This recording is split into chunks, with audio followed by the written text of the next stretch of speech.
Assalamualaikum warahmatullahi wabarakatuh. Selamat siang teman-teman. Hari ini hari Minggu ya, di tanggal 2 Februari jam 2 siang nih, habis bersih-bersih, habis cuci-cuci. Kita bahas terkait investasi lagi. Jadi hari ini saya akan mengupas mengenai Pak Edwin Suryajaya, bukan terkait dengan bisnisnya, tapi bagaimana kepemilikannya beliau terhadap entitas perusahaan yang tercatat. Jadi ada beberapa perusahaan yang beliau itu tercatat ada di dalamnya. Ini bisa menjadi salah satu inspirasi buat kita bagaimana konsep uang itu bekerja untuk kita. Jadi kalau kita lihat mengenai saham, ada beberapa konsep yang mungkin teman-teman juga sudah tahu. Biasanya ada trading ya, trading saham. Ini ada yang harian, ada yang swing ya, daily, swing, kemudian long ya, long term. Kemudian kedua ada dividend investing. Nah, trading saham ini sendiri ada beberapa macam ini ya. Kalau dari waktu seperti itu, kemudian ada juga yang sifatnya buy on breakout. Jadi ini trend follower. Di YouTube ada satu YouTuber yang menurut saya bagus dan banyak memberikan pelajaran ke saya. Beliau tipikalnya buy on breakout trend follower. Namanya Kohji ya. Teman-teman juga bisa lihat di YouTube-nya beliau.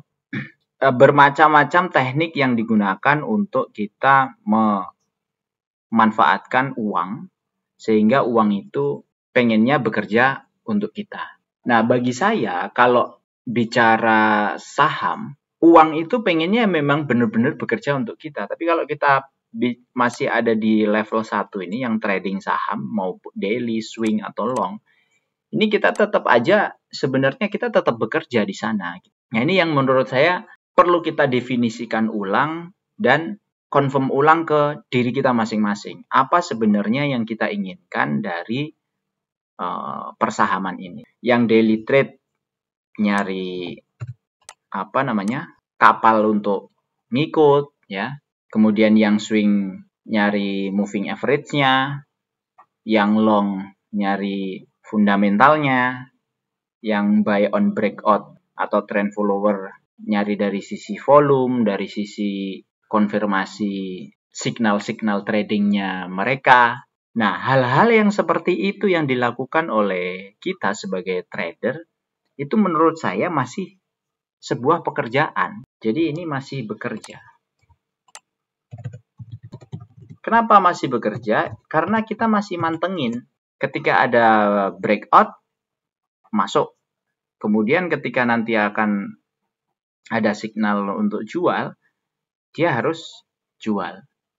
Ya mantengin itu kalaupun misalnya pakai auto trade gitu ya, pakai trailing stop atau pakai pas mau jualnya pakai trailing stop, pas mau belinya mungkin pakai sistem trade tersendiri, tapi tetap aja itu kita wajib untuk memantau. Nah, jadi kalau hal seperti itu dilakukan, saya menganggapnya ini masih bekerja.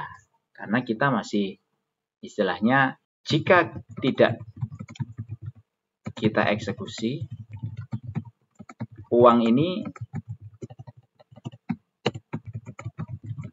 tidak dapat menghasilkan. Jadi kata-kata eksekusi ini adalah kerja kita. Padahal kita pengennya sebagai seorang investor, uang itu bekerja untuk kita. Nah, menurut saya, jika kita pengen memang benar-benar uang itu bekerja untuk kita, satu-satunya cara ya dividen investing. Ketika kita beli, kemudian ditinggalkan, kemudian perusahaannya menghasilkan, lalu dividen dibagikan, lalu mendapatkan hasil uang.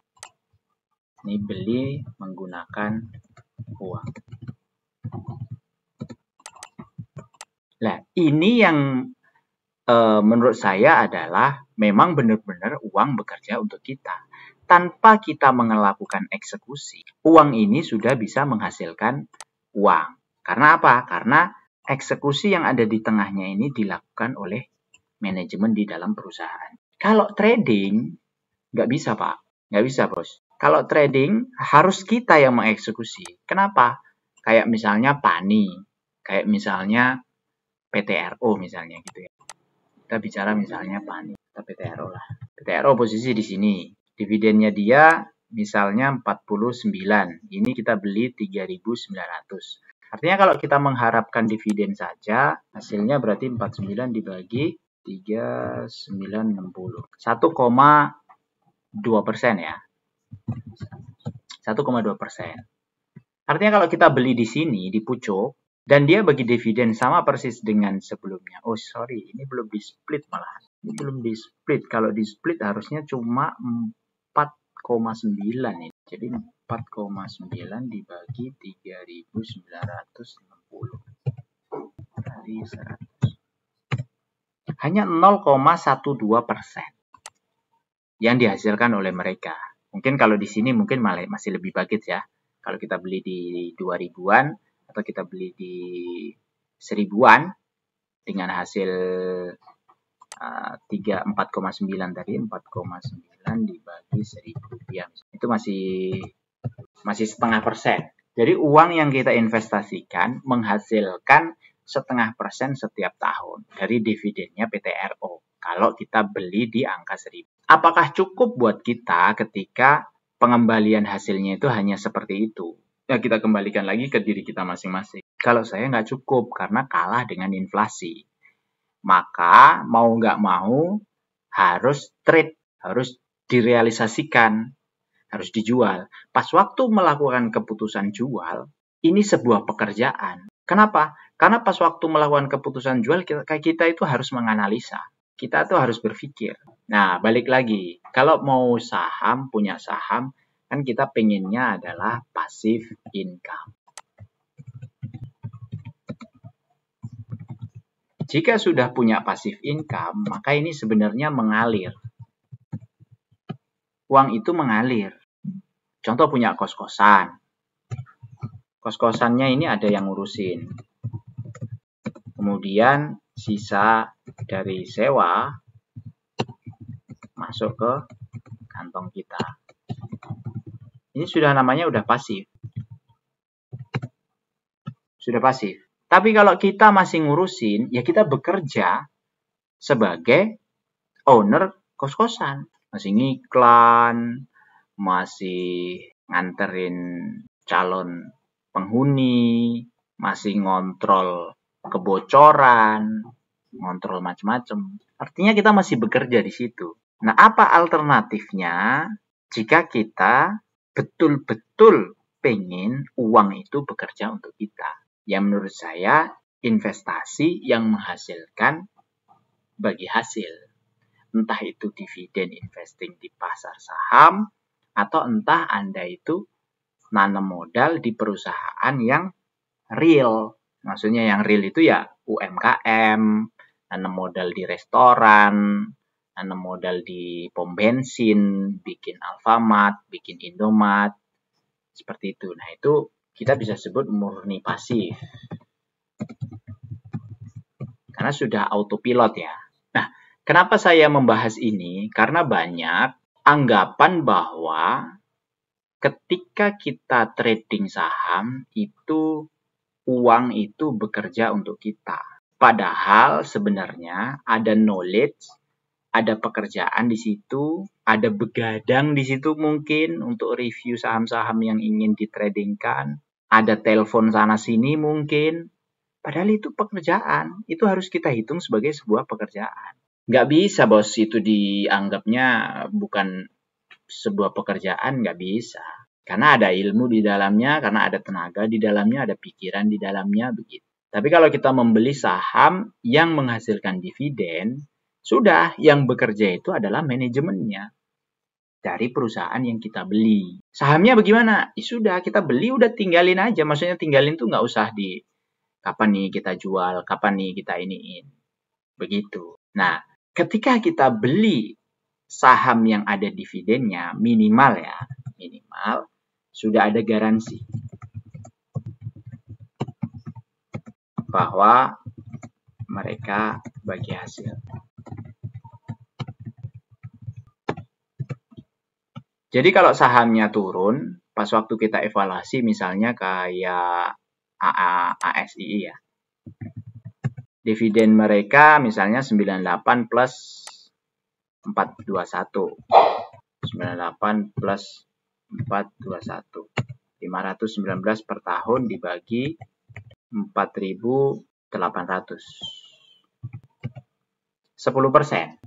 Kalaupun mereka itu turun harganya ke level paling bawah, ke sini, misalnya ya turun 19% nih, 20% lah. Jadi 3.800. Maka modal kita tadi tetap hasilnya tetap 10%. Pas waktu kita beli di sini tadi 4.800, ketika ASII itu menghasilkan 519 rupiah per lembar saham, tetap hasilnya 10%. Persentasenya nggak turun juga nggak naik karena modal kita memang di 4.800. Kecuali kita average down. Kita beli lagi, misalnya 4.800 itu 100 lembar. Kemudian kita beli lagi nih 100 lembar di 3.800. Artinya rata-ratanya sudah turun. Bisa jadi antara 48 dan 38. Ya mungkin di sekitar 4.200-an. Kalau 4.200 berarti 519 dibagi 4.200 yang awalnya 10% menjadi 12% per tahun.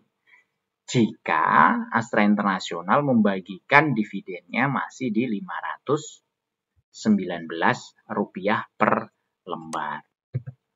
Lalu kita bisa cek dividen ASII itu per lembarnya secara historis berapa dari tahun ke tahun. Contoh misalnya 2022 ya. 88 plus 552. 88 plus 552. 640. 2023 98 plus 421. Nah, pas waktu 650 kalau kita harganya 4.800, kita dapat 13% di tahun 2022. Jadi pembagiannya 2023 ya, tahun buku 2000. Kemudian pas waktu 421 plus 98, ini yang tadi 10%. 10,8. Nanti kalau ternyata di tahun ini dia bagi juga 519, ya 10% lagi. Pertanyaan selanjutnya, berpotensi nggak Astra International ini dividennya naik tiap tahun? Atau gradualnya akan naik? Berpotensi. Jika hasil bisnisnya juga naik. Makanya itu pentingnya kita mencari saham yang bisnisnya bagus, bisnisnya growth, dan manajemennya bisa kita percaya.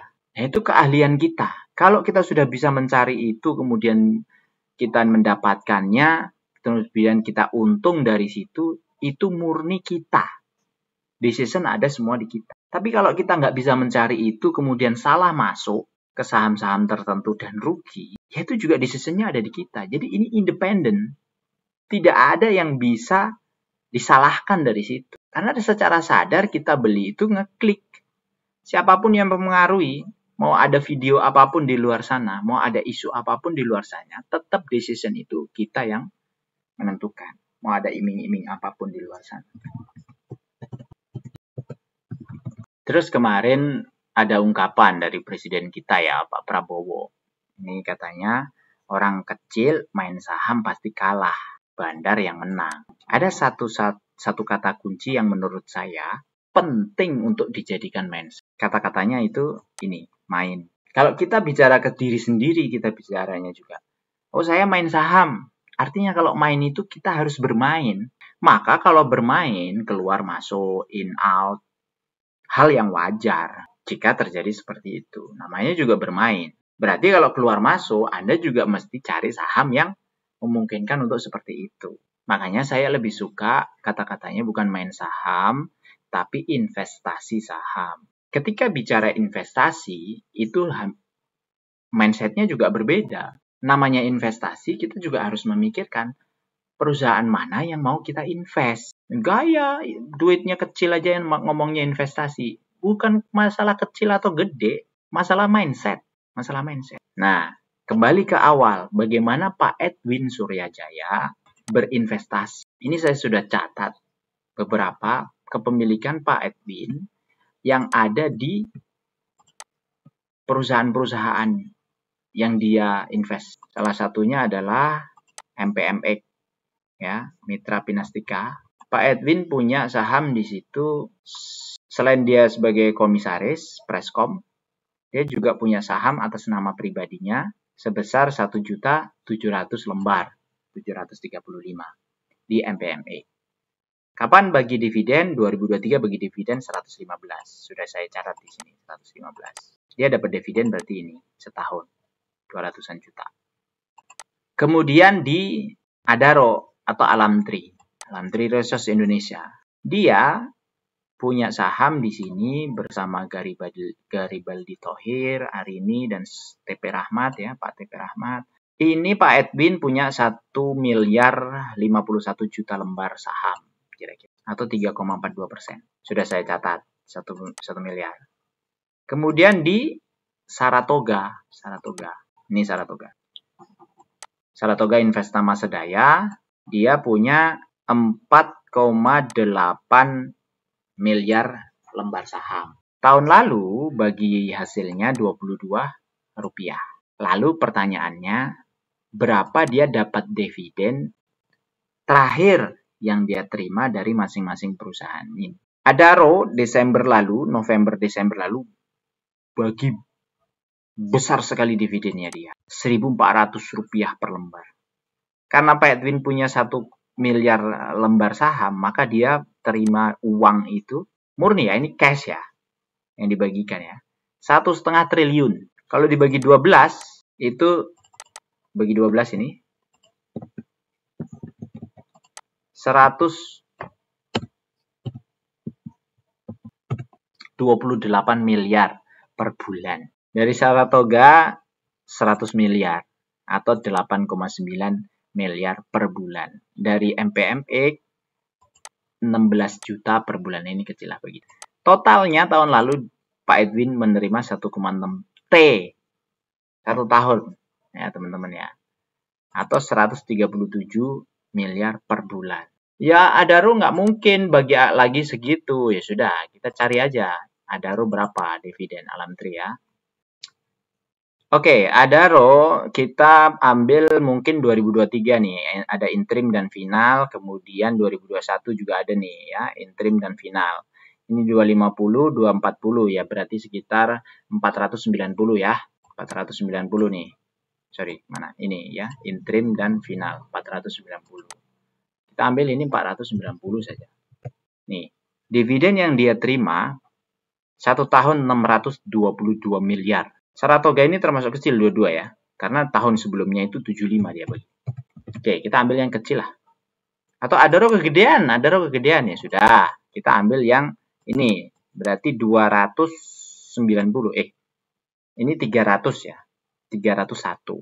Pakai 301 boleh. Nih, setahun 423 miliar.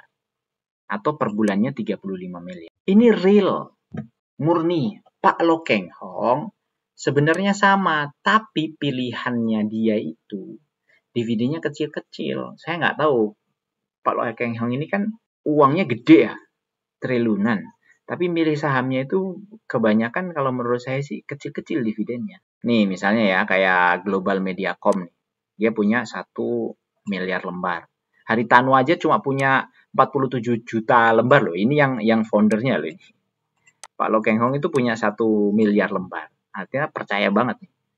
Tapi kalau lihat dividennya cuma 5. Itu pun 2017. Jadi uangnya berhenti. Kan beliau nggak kerja di perusahaan ini. Jadi yang nggak dapat gaji, kecuali Pak Haritanu bisa jadi presiden di situ. Pasti dapat gaji. Nggak ada di sini nama Pak Lo Keng Hong. Komisaris juga nggak ada. Komisaris kan dapat gaji juga. Komisaris. Jadi buat apa sebenarnya beliau beli ini dengan perusahaan yang dividennya seperti ini. Nah, ini saya nggak ngerti. Sebenarnya peluang ya. Terus di mana lagi nih? Ini di Intiland. Intiland tuh punya 6,62%, ya, 686 juta. Tapi dividennya Intiland itu juga kecil. Dan terakhir itu 2018 nih, dia bagi dividen. Kemudian ada lagi di Gajah Tunggal. Nah, Gajah Tunggal kayaknya agak lumayan. Nah, 2023 dia bagi nih 50 kali 181. Kita coba ya.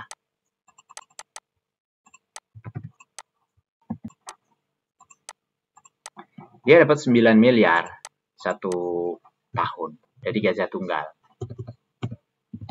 Atau sekitar 750 juta ya per bulan. Kalau Pak Lo Keng Hong ini murni. Murni itu maksudnya investor kayak kita. Jadi belinya di pasar gitu. Kalau Pak Edwin tadi memang dia owner. Jadi belinya tidak di pasar. Artinya uang yang dia keluarkan untuk mendapatkan saham itu tidak seperti Pak LKH.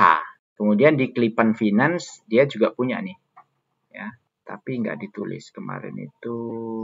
Ini ada nih 199 juta lembar. Di Klipan ini punya bagi hasil juga 100 ya. Taruhlah 199 ya tadi ya. 199 juta kali 100. Nah, ini lumayan. Nah, tuh. 2,4 miliar per bulannya. Ya, kalau bicara prosentase, oh ini triliunan hasilnya cuma 2 miliar. Ya memang seperti itu. Memang begitu. Makanya belinya jangan di perusahaan-perusahaan yang nggak bagi dividen bagus. Nggak tahu kenapa Pak Lo Keng Hong nggak ngambil Astra ya. Padahal menurut saya murah loh Astra itu. 10% itu gede banget loh. Setahun 10% itu. Dan transaksinya Astra itu juga besar. Kalau mau keluar gampang dia. HSI. Nih, transaksi hariannya itu 30 juta lembar. 30 juta kali 4.800. 144 miliar. Kalau Pak LKH punya 1 triliun kan tinggal kan kira-kira kan 0,14. Berarti berapa kali itu? 1 dibagi 0,14. 7 kali transaksi artinya 7 hari lah kalau dia mau ngelepas. Ya mungkin akan drop gitu ya. Tapi prinsipnya ya cicil-cicilannya kalau dia mau out dari situ kan lebih gampang. Jadi kesimpulannya buat teman-teman yang ingin investasi, pastikan niat investasi teman-teman itu tepat supaya tidak diombang-ambing oleh berita-berita yang kadang membuat kita itu bingung. Kalau sudah tepat, lakukan sesuai dengan style Anda masing-masing. Kalau saya mungkin dividen investing, bagi teman-teman mungkin tidak pilih itu, misalnya kurang, hasilnya kurang karena teman-teman profesional, ya nggak apa-apa. Profesional di bidang trading ya nggak masalah. Karena saya itu bekerja, saya nggak bisa mantengin terus, nggak ya, pusing bos. Mantengin gitu-gitu tiap hari gitu-gitu pusing, stressful nanti jadinya. Nah, saya pengen yang lebih aman buat saya. Karena kata Warren Buffett di investasi itu, aturan pertama itu never lose your money kan. Kemudian aturan kedua, dia ada 2 aturan katanya. Nah, aturan kedua kembali lagi ke aturan nomor 1. Jadi jangan pernah kehilangan uang Anda. Makanya kalau jangan pernah kehilangan uang Anda, salah satu faktor yang supaya itu tidak hilang adalah evaluasi terhadap saham yang akan kita beli. Semoga bermanfaat. Assalamualaikum warahmatullahi wabarakatuh.